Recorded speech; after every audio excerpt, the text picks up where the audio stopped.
తిరుపతికి వచ్చే భక్తుల భద్రత కోసం పోలీసులు మరింత బలోపేతం చేయనున్నారు.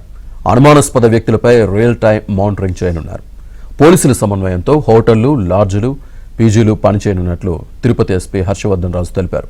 దీనివల్ల నేరాల నియంత్రణ, నేర చరిత్ర కలిగిన వ్యక్తుల కదలికలను గుర్తించే అవకాశం ఉందని అన్నారు.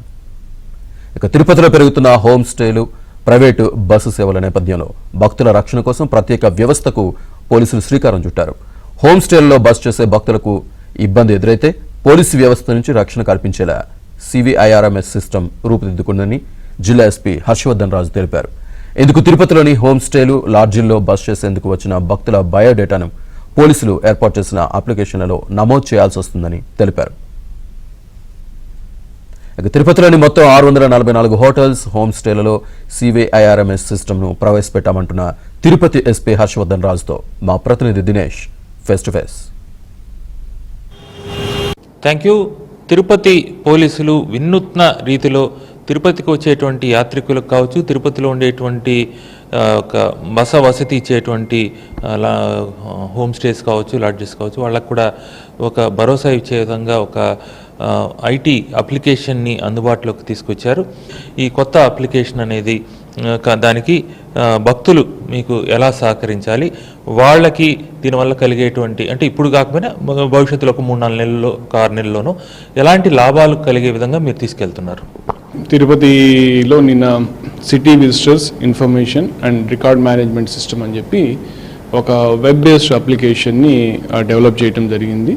దీన్ని ప్రధానంగా మనకున్నటువంటి హోటల్స్ కావచ్చు, లాడ్జెస్ కావచ్చు, హోమ్ స్టేస్ కావచ్చు, ఎక్కడైతే బయట నుంచి యాత్రికులు కావచ్చు, వేరే విజిటర్స్ అందరూ వచ్చిన వాళ్ళు స్టే చేస్తారో అక్కడ మనం ఈ అప్లికేషన్ ఇన్స్టాల్ చేయడం వల్ల ఈ వచ్చిన వాళ్ళు డెఫినెట్గా వాళ్ళ సంబంధించినటువంటి డీటెయిల్స్ దానికి ఇవ్వాల్సి ఉంటుంది.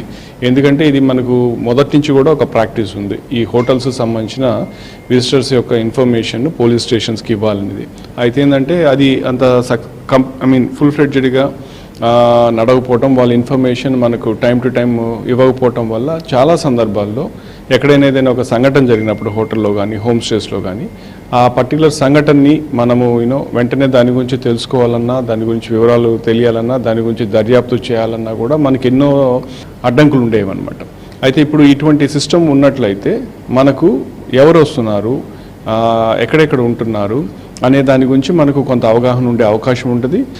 వాళ్ళకి కూడా రానున్న రోజుల్లో ఈ అప్లికేషన్ని కొంచెం ఇంకా ఈ వెబ్ బేస్డ్ దాన్ని అప్లికేషన్ మోడ్లో తీసుకెళ్ళి మనం దాంట్లో ఇప్పుడు ఏదైతే ఈ ఆటోస్ మీద పిల్గ్రిమ్ సేఫ్టీ కోసం అని చెప్పి QR కోడ్ పెట్టి దాంట్లో డైల్ యువర్ SHO, తర్వాత పోతే register your complaint and WhatsApp అని ఎటువంటి ఫీచర్స్ అయితే ఇచ్చామో రానున్న రోజుల్లో ఈ ఫీచర్స్ని కూడా దీంట్లో ఎనేబుల్ చేస్తాం.